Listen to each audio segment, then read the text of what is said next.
We are going to move now to the thigh. So the thigh has three compartments: anterior, medial, and posterior.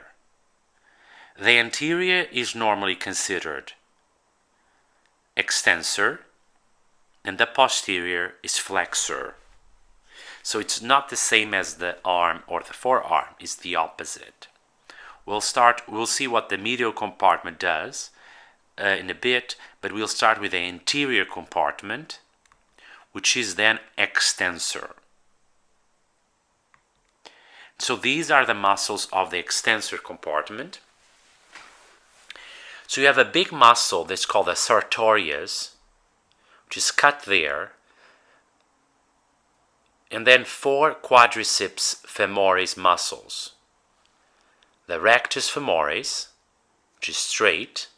If you cut the rectus femoris, you see there are three vastus.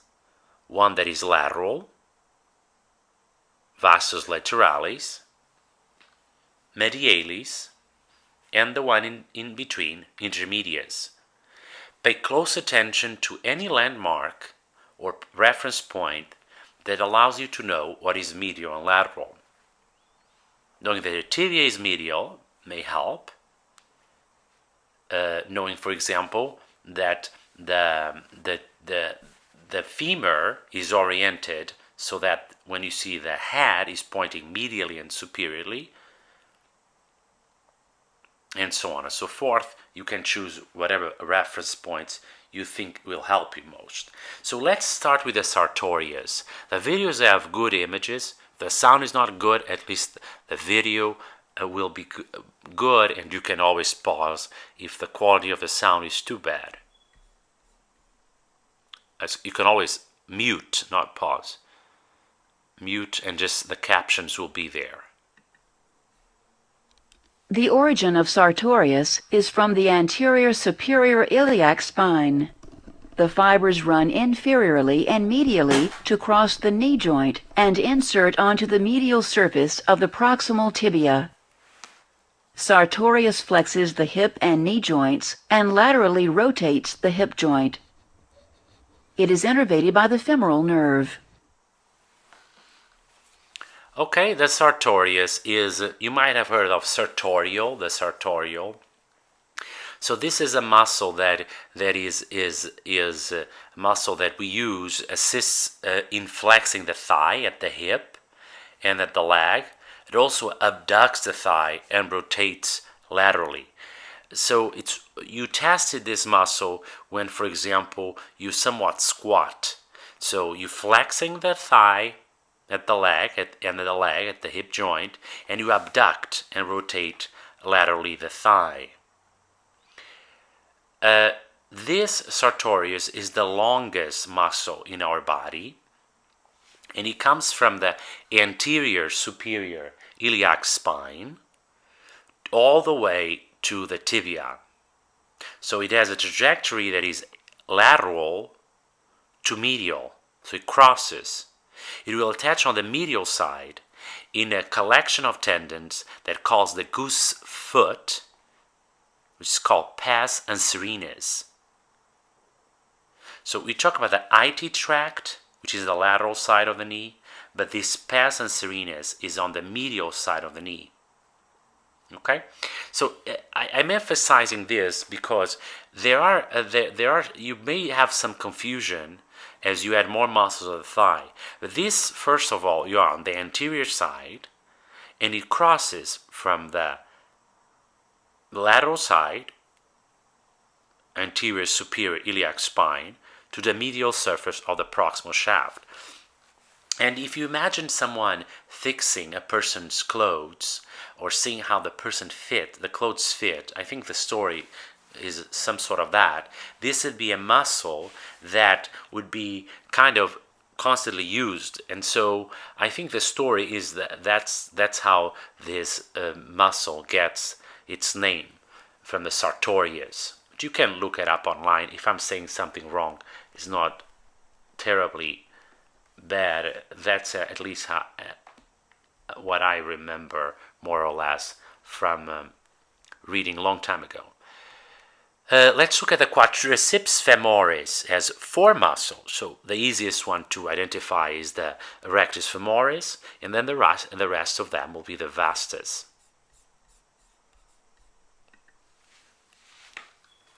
The rectus femoris is the anterior member of the muscle group of the anterior thigh, known as the quadriceps femoris.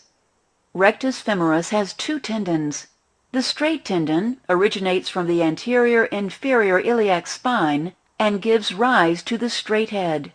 The reflected tendon originates from a groove superior to the rim of the acetabulum and gives rise to the reflected head. The fibers run inferiorly to insert onto the superior border of the patella and to the tibial tuberosity via the patellar ligament.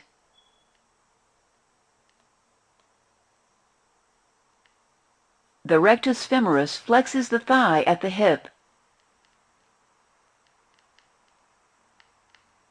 and extends the leg at the knee. It is innervated by the femoral.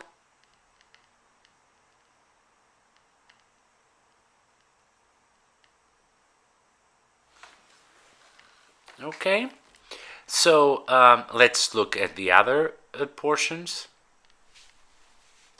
Vastus medialis is the medial member of the muscle group of the anterior thigh, known as the quadriceps femoris. The origins of vastus medialis are from the intertrochanteric line of the anterior-medial femur, from the linea aspera, and the medial supracondylar line of the posterior femur. The fibers run inferiorly to insert onto the quadriceps femoris tendon, the superior and medial borders of the patella, and to the tibial tuberosity via the patellar ligament.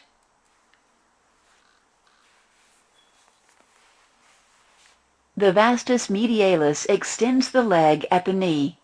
It is innervated by the femoral nerve. Okay. Vastus lateralis is the lateral member of the muscle group of the anterior thigh known as the quadriceps femoris.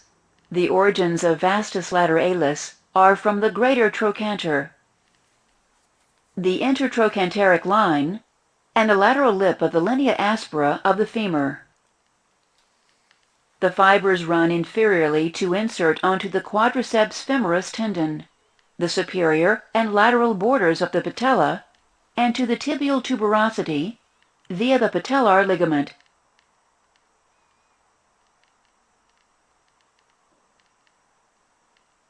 The vastus lateralis extends the leg at the knee. It is innervated by the femoral nerve.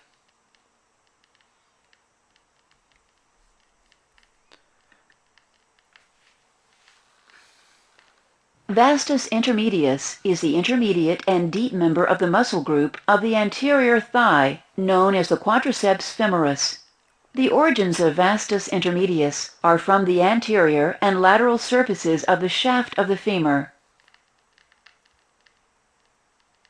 The fibers run inferiorly to insert onto the deep part of the superior border of the patella and to the tibial tuberosity via the patellar ligament.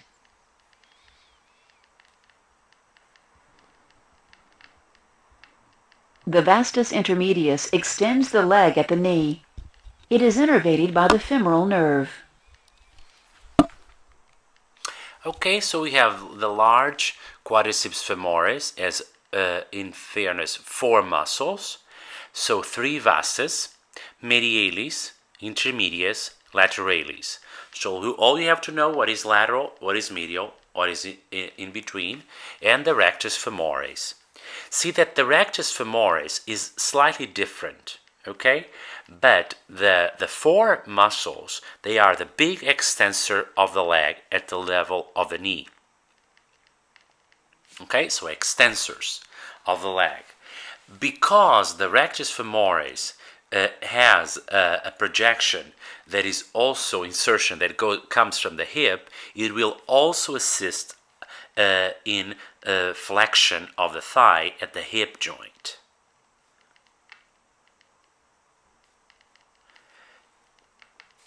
because the vastus muscles insert into the margins of the patella, they will stabilize the position of the patella. And so spend here enough time to understand these three main functions, but by far the most important of the functions is an extensor of the leg at the level of the knee. Let's move to the iliopsoas when you're ready. It's a revision. We talked about it again, but this time I'll show you a video.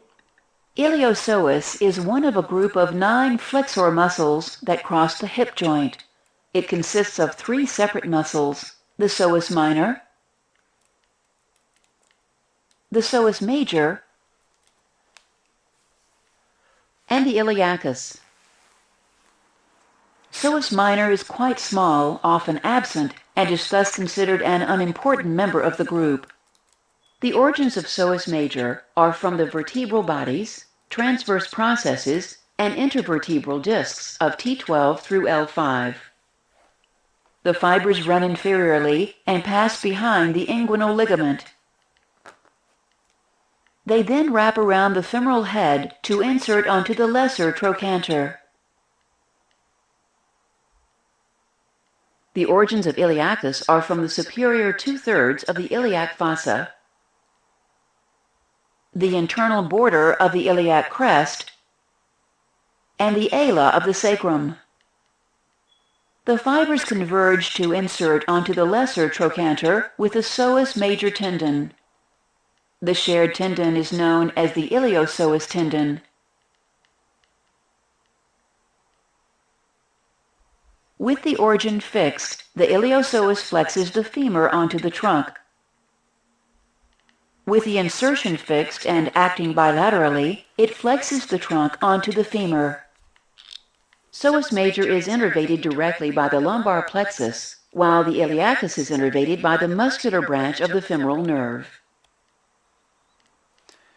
Okay, so here we have the big psoas major with the minor and the iliacus.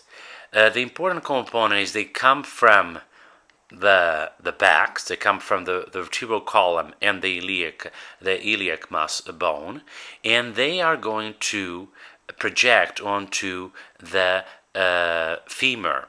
And so they are a very powerful flexor of the thigh at the hip joint.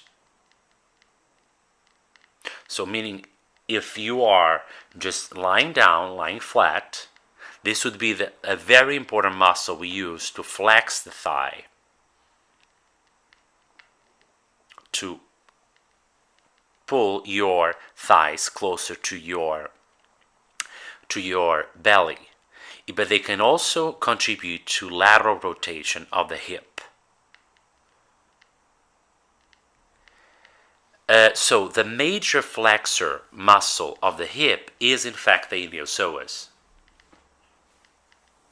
And I told you that because it has a relationship with the abdominal cavity, it's going to be tested, it's called the psoas sign, when people have some sort of inflammatory process that affects the abdominal cavity in a way that flexing the hip will cause pain. So let's look at these compartments, the anterior compartment by function. Again, do not worry if there is not a exact degree of overlap between what I said and now. The sartorius, the muscle that is named after Taylor, so abducts, lateral rotates the hip, flexes, and even medial rotates the knee. The iliopsoas, and we did not talk about that pectineus, but we'll talk at some point. The extensors of the knee, the quadriceps femoris, which all of them do extension of the knee, but the rectus femoris flexes the hip. The vastus medialis is the one that mostly contributes to stabilization of the patella.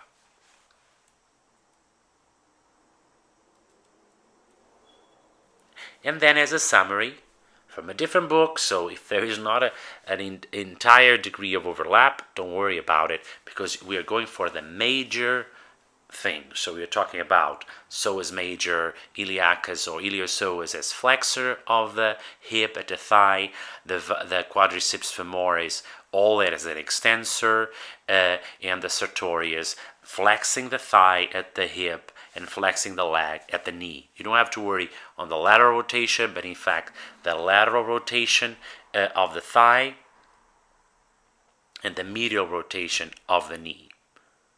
But that's an additional aspect that you may or not add right away. Okay, so let's move to the medial compartment, which is the adductor. So the adductor compartment has 6 muscles, including the pectineus that I told you we would be talking about now. So the medial compartment has then the gracilis. See, the gracilis is, for whatever reason, students confuse the gracilis with the sartorius, but I'm not entirely sure why. I think perhaps because of the shape, but the gracilis is a medial, an inner thigh muscle, whereas the sartorius comes from the lateral side and crosses and goes into the medial side. Then the pectineus, and then you have the abductors. The abductors are 3. The longus, the brevis, and once you remove those 2, it's much easier to see. You're left with this very large adductor, which is the magnus.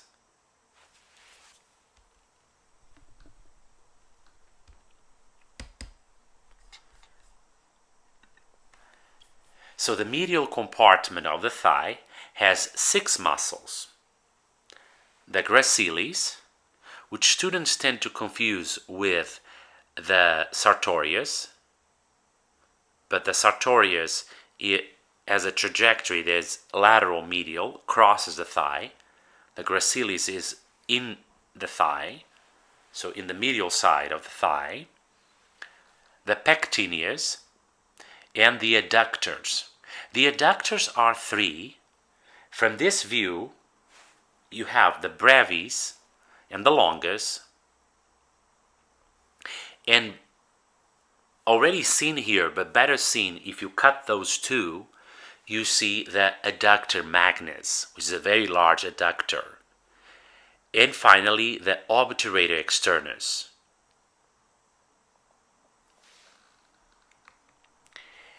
Collectively, all these muscles are adductors of the thigh at the hip joint. So you're bringing the thigh, the femurs in, closing the thighs, if you will. The obturator externus, by its angle, offers also lateral rotation. So let's start with this component, and then we'll go over the specifics, because there's something more to talk about the adductor longus and magnus, which also can also contribute to other movements. So let's start with the gracilis. The gracilis, again, localize, spend enough time here so that you know that medial is medial, and contrast this with the sartorius. And I can even do this for you. I'm not sure how it will work out in the video, but let's find the sartorius. And you have it, I actually pass it. The sartorius is this muscle, it's completely different. It has a trajectory that is really anterior, lateral, it goes in the direction of posterior, medially. I'll find the video, because I know the beginning of the video show you the direction. See? Very clear. So it's nothing compared to the gracilis. So let's find the gracilis again, and here it is. So, but it will attach to the same place. It will attach to that medial side of the tibia that we spoke about, the pes anserinus. From this, imagine contracting this muscle, and it's clear that this muscle brings the thigh together. So it's a adductor of the hip joint. But it goes beyond the knee, so it goes at the, it attaches to the leg, attaches at the fibia, onto the tibia, and therefore it also helps flexing the knee. The pectineus is all the way, I highlighted there for you since I can't point, is a flat quadrangular muscle. You may remember the pectineal lines of the pelvic bone, where it comes from, and it attaches to a lesser trochanter. It's easier too, if you imagine contracting this muscle, see that brings the femur in, so therefore adducts, but also helps flexing the thigh at the hip joint. Okay?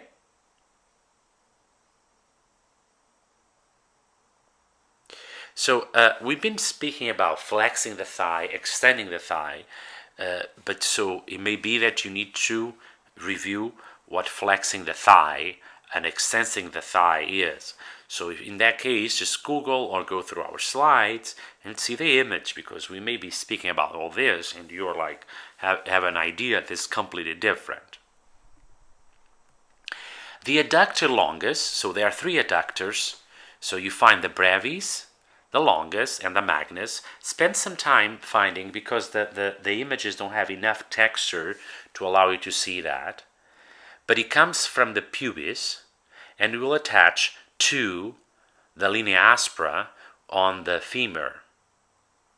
Contract it in your mind, and you see that is a adductor.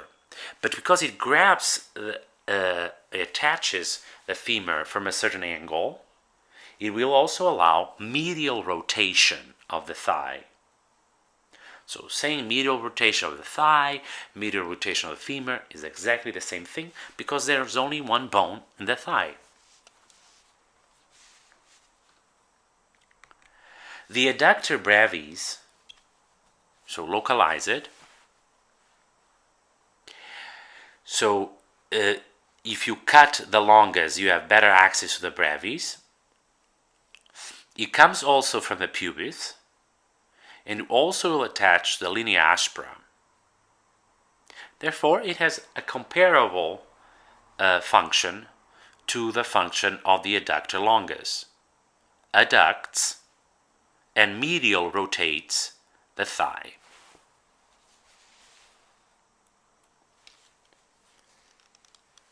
Okay? Now if you cut the brevis, you have the full access to the longus. The longus is the longus. If you cut the brevis, you have full access to the magnus. The magnus is the largest muscle in this compartment, and it's basically called an adductor, but it's also in the medial portion. You find it there. The medial portion is a hamstring.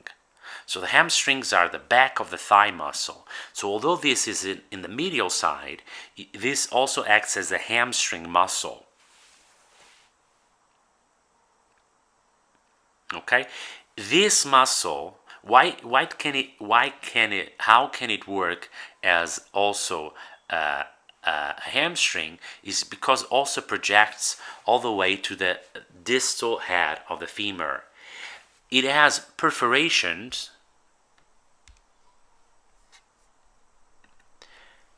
Finally, the adductor magnus is the largest and deepest of those muscles. You see them best when you cut both the pectineus, the brevis, and the longus. And you see that it has two attachments. The one that of the medial portion, which is also called hamstring portion, attaches to the medial condyle. It has a lot of perforations for arteries, and there's also something called the adductor hiatus. So we divide this muscle into a lateral portion and the medial portion. But you have to kind of reference for what medial is. So see the pubic bone, that's the medial. See the closer to the femur, that's lateral. So the lateral is adductor. And so it's an important adductor, whereas the medial is going to be discussed along the hamstrings. Finally, the obturator externus. We spoke about an internus, and now there's an externus. The obturator externus, contrary to these other muscles that are all adductors, this is an external rotator of the thigh. How so? It comes from the obturator membrane and adjacent bone from the outside, and will go in a way that it will insert on the lateral wall of the trochanteric fossa. So with this angle, when it contracts, is going to rotate laterally, so out the thigh. Okay, you will then pause as you see fit, but I want to just make sure I'll go over these other components here as far as a table as a reference, and then looking at the medial compartment by function. So the adductors of the hip, the adductor longus, brevis, and the gracilis, and the obturator externus, which is a lateral rotator of the hip.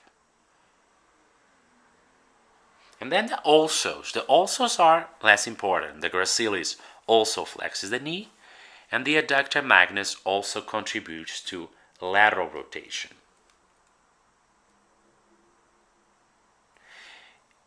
Let's move to the posterior or flexor compartment. And here too is important that you know what is medial and what is lateral. Use the tibia to refer what's medial in the inferior portion. Use the trochanters, the greater trochanter, for example, to know what's lateral on the superior portion. So if you know what's medial as lateral, it's going to be very easy. These three muscles, along with the most medial portion of the adductor magnus, are called the hamstring muscles. So you have the biceps, the semitendinous, and the semimembranous. If you look at here, look at this picture, you understand there's a couple more things that may help you, depending how much the author made an effort to draw. So the biceps femoris is lateral, most lateral, and then the semitendinous is a muscle, and the semimembranous are medial, and the semitendinous has a long tendon, so is half tendon. The semimembranous is half a membrane. You would see it better if they had cut off the semitendinous.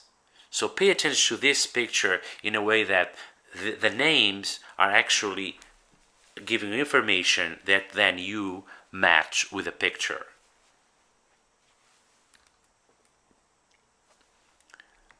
All these muscles, except of the short head of the biceps, they cross the hip and the knee. As a group, they are called the hamstring muscles.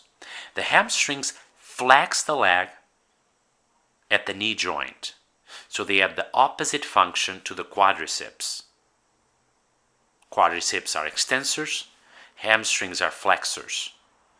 But they also, because they come from the hip, they extend the thigh at the hip joint. They may also help with rotation. But again, the accessory functions are less important than the main functions. Okay, video. Biceps femoris is the lateral member of the muscle group located in the posterior thigh, known as the hamstrings. Biceps femoris has two heads, the long head and the short head. The origin of the long head is by a common tendon with a semitendinosus from the superior and medial surfaces of the ischial tuberosity. The origins of the short head are from the lateral lip of the linea aspera and the lateral supracondylar line of the femur. The fibers run inferiorly and laterally to insert primarily onto the lateral surface of the fibular head, but it also inserts on the adjacent surface of the lateral condyle of the tibia. Both heads of the biceps femoris flex the leg at the knee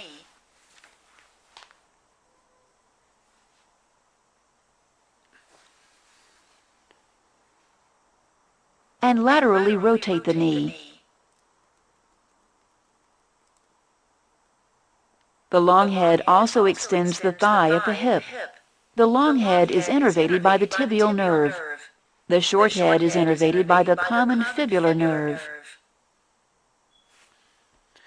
Okay, so two heads, a long head, which originates with the semitendinous muscle from the inferior medial part of the ischial tuberosity, and the short head, which originates from the shaft of the femur in the linea aspera.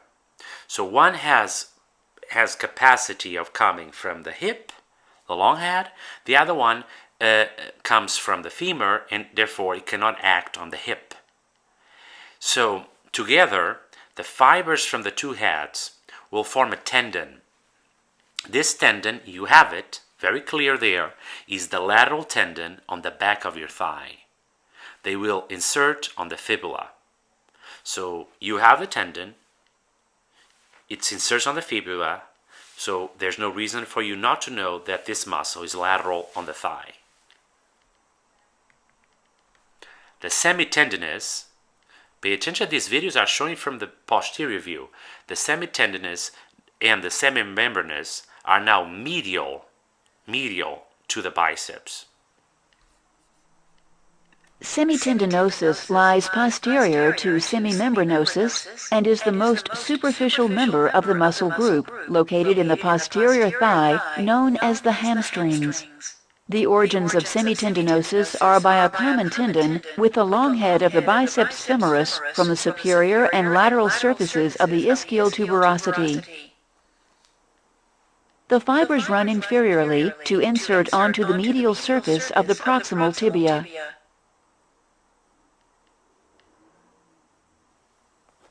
Semitendinosus extends the thigh at the hip and flexes the leg at the knee.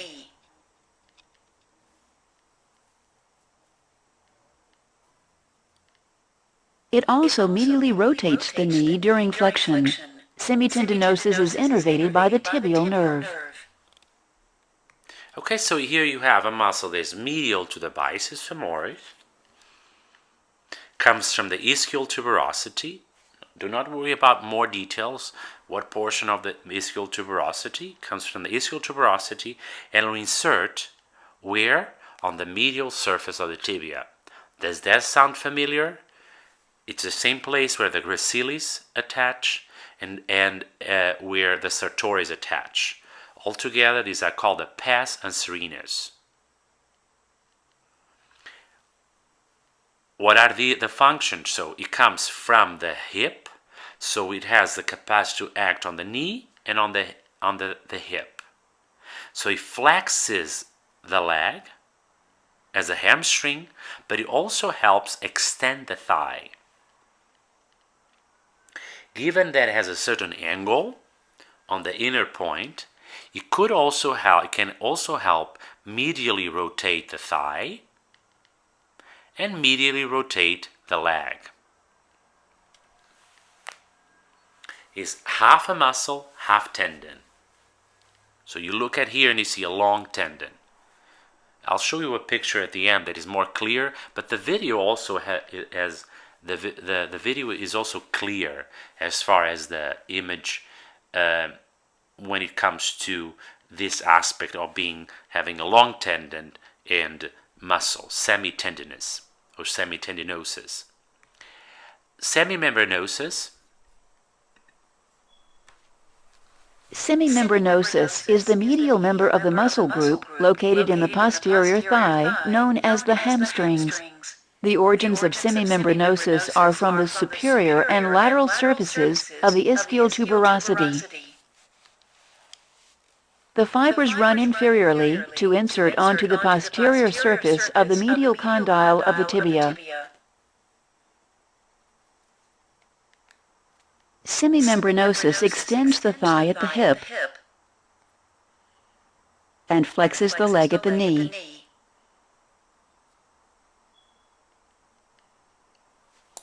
It also medially rotates the knee during flexion.